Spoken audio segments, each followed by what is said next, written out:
So after years of much deserved controversy, the organization known as the Family, which runs the National Prayer Breakfast, which for those of you who don't know, is a pretty secretive, shady organization that frequently puts on an annual glad-handing, behind-the-scenes, anti-LGBT networking session called the National Prayer Breakfast, is actually scaling back the activities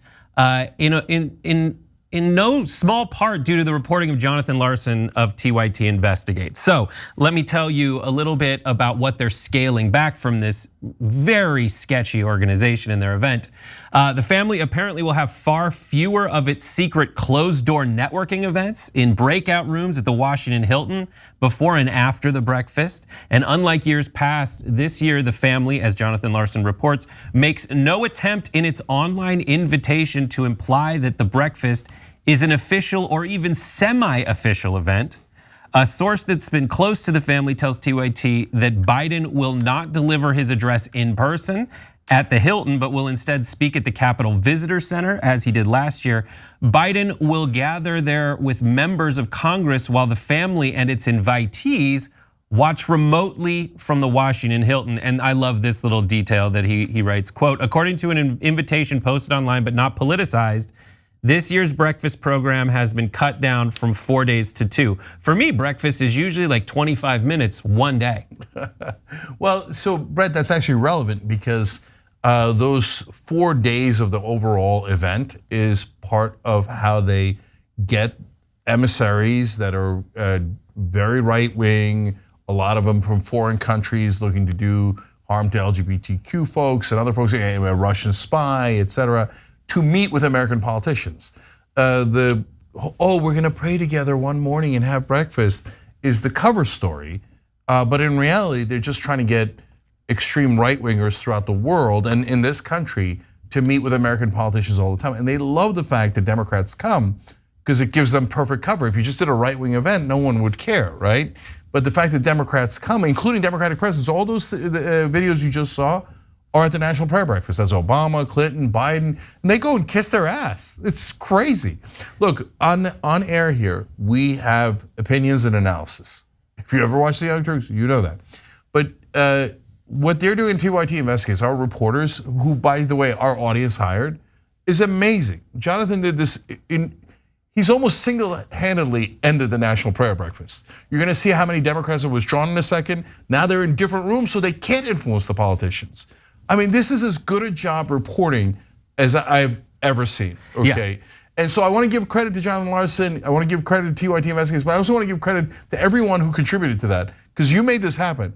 And people think positive change is impossible, but here's positive change. We're getting them out of the room so they're not influenced by these lunatics. Right, and it's the read of the Family series that Jonathan has been doing, I think for like 2 years, at least 18 months now, is like reading the backstory of an HBO special series. It's not just in America, it's in like Guatemala. All these people just start out with like, hey, come have breakfast. And by the end, it's like, so what power do you want in a Central American country? Here are some of the things that the National Prayer Breakfast has been used to do. 1, advance Christian interests in religion and politics. 2, give massive corporations a platform to host events.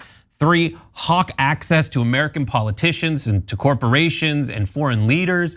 Also, very important to mention, radicalized Mike Lindell, just to give you an idea of how many crazy pills they hand out there in addition to communion wafers. Bolster anti-LGBT organizations in Eastern Europe.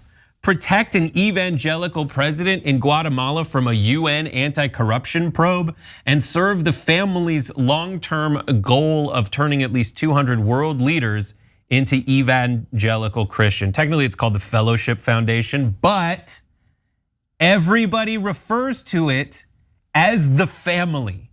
This is the craziest stuff. And as Cenk mentioned, here are some of the people who are no longer affiliated with this event, something that it was basically required attendance because they gave you such a convenient cover, like just this breakfast and Jesus, what could go wrong? People, Nancy Pelosi, Tim Kaine, Ro Khanna, Representative Anna Kirkpatrick of Arizona, Representative Ted Lieu of the Los Angeles area, They have dropped it. So go to tyt.com/investigates for more. I put that up. It depends on your browser. Sorry. For more. So that's that. Yeah, we'll always have the link in the description box if you want to see the stories. Okay, and tyt.com/reports. By the way, it's got a new look. You'll love it. Okay, now back to some of the stuff they do, so you know how bad they were. So Jimmy Morales was the president of Guatemala. The UN brought corruption charges against him because he was deeply corrupt, and of course right winger, right? And he was introduced to Trump in the National Prayer Breakfast, and Trump withdrew from the UN investigation and wound up ending it. And the honest prosecutor in Guatemala had to flee the country, afraid for his life, because corruption won because of the National Prayer Breakfast, because they put a corrupt right winger from America in touch with a corrupt right winger from Guatemala, and they protected one another. So that's a story that has nothing to do with anti-LGBTQ, which is what they're mainly known for.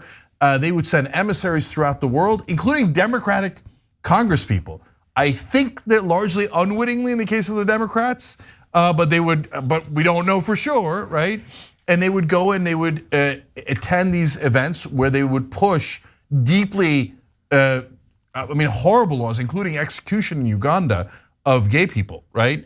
And so, they organize this. The guy who's funding the National Prayer Breakfast now, another story that Jonathan broke, is Franklin Graham. So Franklin Graham is one of the most extreme right-wing evangelical leaders in this country. The idea that this is bipartisan has always been total trash, total nonsense, but Democrats were too scared to leave it. And by the way, we go and ask Ro Khanna, he's like, once he finds out what happened, he's like, I'm out. You go and ask Ted Lieu, once he finds out what's happening, he's like, I'm out, right? But I gotta be honest, Nancy Pelosi, wow. Tim Kaine is super right-wing on religion. He backed out, wow. The only holdouts left, really, it's like teetering on the edge of totally going under, because once you pull the Democrats out, it's useless, right? Is Joe Biden and his top two allies in the Senate, Chris Coons and Tom Carper, the two Delaware senators. They're holding on because they love this event. Why? Well, you'll have to ask them. We tried. Coons ran from one of our reporters, but people should be asking him, why do you like this deeply right-wing organization that spreads this hatred throughout the world? I can't tell if it's like, I love pancake breakfasts, I don't care who throws them, I'm going. A breakfast sounds really fun.